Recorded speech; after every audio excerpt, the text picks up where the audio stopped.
kemudian IPK. Oh ya, di sini untuk IPK memang di tahun 2022 ini untuk IPK ini.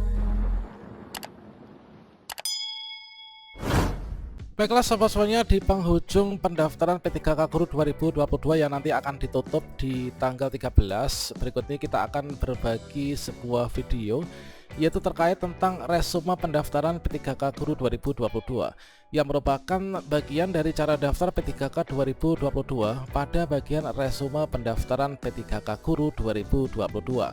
Ada dua hal wajib yang harus teman-teman periksa, yaitu ini dan ini merupakan hal yang wajib kita pastikan benar ya, untuk teman-teman pelamar prioritas maupun juga pelamar umum. Nah, kira-kira bagaimanakah informasinya? Silahkan simak video ini sampai selesai. Namun sebelum kita lanjutkan, perlu saya ingatkan, bagi teman-teman yang mungkin baru pertama kali menemukan channel ini, silakan klik tombol subscribe-nya dan aktifkan notifikasi loncengnya, sehingga nanti jika ada update video terbaru, teman-teman tidak akan ketinggalan informasi. Baiklah sobat-sobatnya, untuk kita berkunjung ke resume, di mana tempat kita itu memeriksa kembali untuk data-data kita. Di sini kita login dulu ya ke akun SSC-ASN kita. Kita masukkan nick dan juga passwordnya, kemudian kita klik masuk. Seperti yang kita ketahui bahwa tombol resume itu adalah merupakan kolom terakhir ketika kita melakukan pengecekan ulang kembali data ya. Jadi pastikan teman-teman sebelum di sini kalian klik tombol resume untuk nanti pada akhirnya melakukan mengakhiri pendaftaran. Dipastikan dulu kita periksa per tab-tabnya dulu. Nah, di sini mulai dari yang biodata, kemudian teman-teman periksa kembali untuk jenis seleksinya. Kemudian terkait tentang formasinya, kemudian tentang riwayatnya, kemudian tentang dokumen yang sudah diupload. Nah, di sini ketika di bagian ini sudah kita periksa, maka kita bisa untuk masuk ke bagian resume. Nah, di sini pastikan untuk data pada bagian biodata ini sudah sesuai. Kita coba klik di bagian biodata. Teman-teman silahkan cermati kembali untuk bagian biodata, mulai dari nama, kemudian tempat tanggal lahir dan lain sebagainya. Ini kita cek kembali ya, disesuaikan dengan data diri kita, disesuaikan dengan permintaan yang ada pada kolom setiap kolomnya. Misalkan tempat lahir KTP, kemudian tempat lahir ijazah. Tentunya ada juga teman-teman yang antara tempat lahir KTP dan juga ijazah itu berbeda. Itu kita mengacu pada dua dokumen tersebut, termasuk juga dengan tanggal lahir dan lain sebagainya.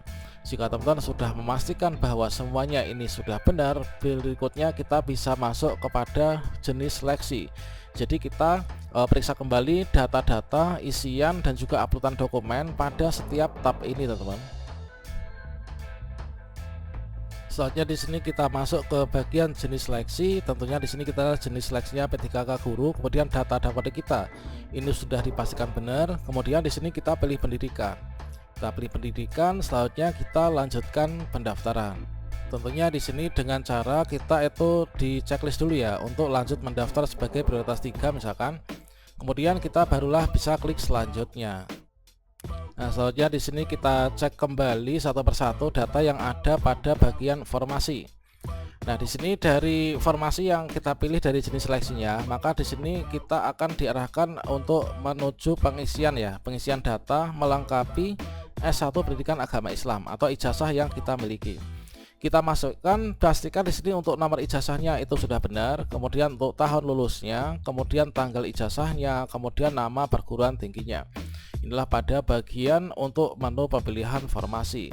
Pastikan teman-teman sudah mengakhiri pendaftaran sebelum tanggal 13 November 2022 ya. Nah, ini adalah kalau misalkan di instansi kami, inilah tanggal sekian ini. Dan untuk P3K Guru saya rasa ini sama ya seluruh Indonesia.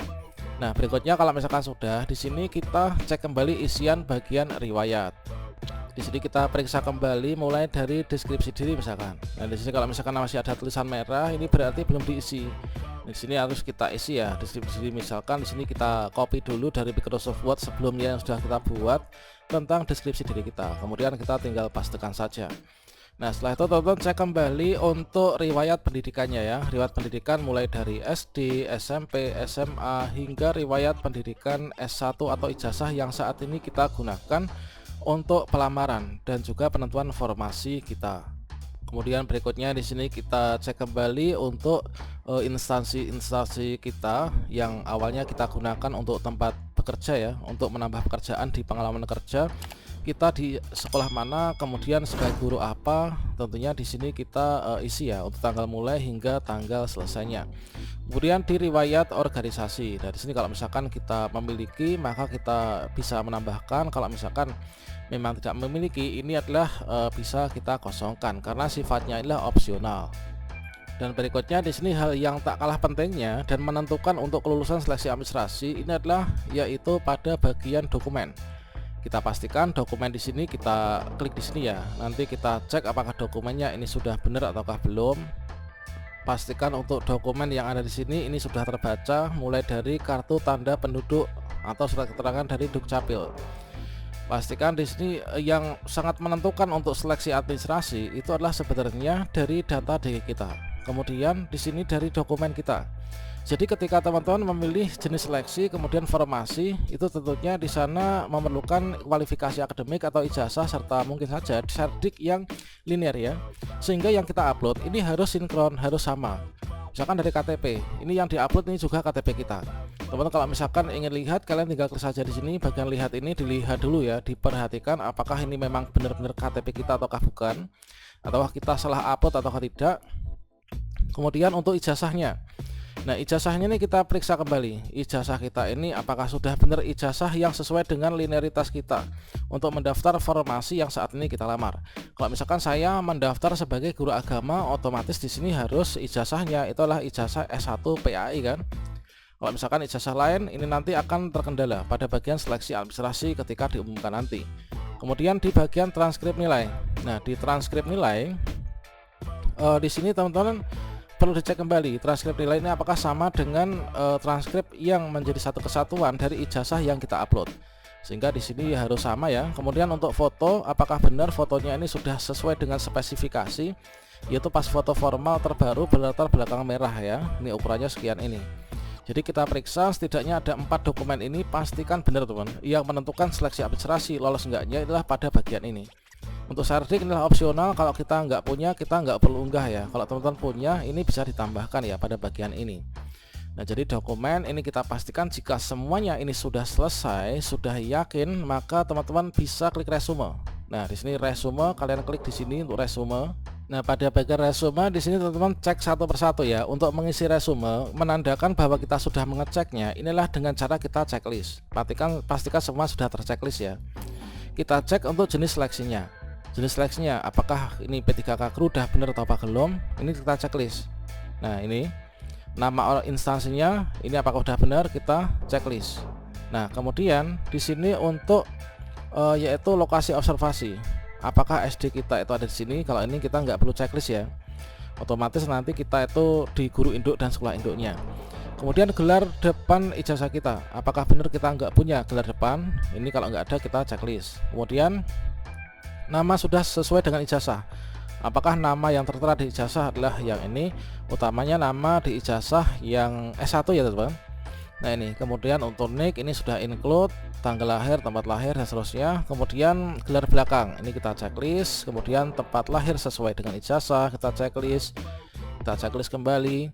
Kemudian untuk pendidikannya ini kita checklist. Selanjutnya untuk agama, untuk status pernikahan, dan juga untuk tinggi badan dan lain sebagainya kita checklist.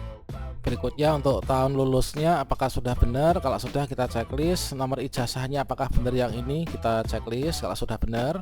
Kemudian tanggal ijazahnya ini kita checklist. Kemudian tahun lulusnya, kemudian IPK.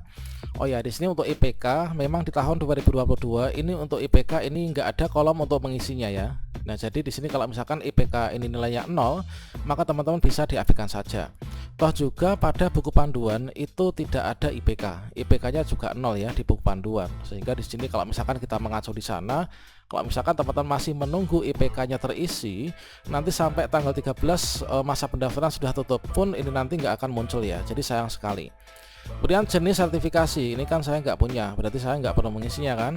Kemudian tinggi badannya ini kalian pastikan kembali, alamat domisilinya, kemudian kota kabupaten, kemudian provinsinya, nomor HP udah sesuai ataukah belum, ini kita cek kembali. Kemudian untuk email kita.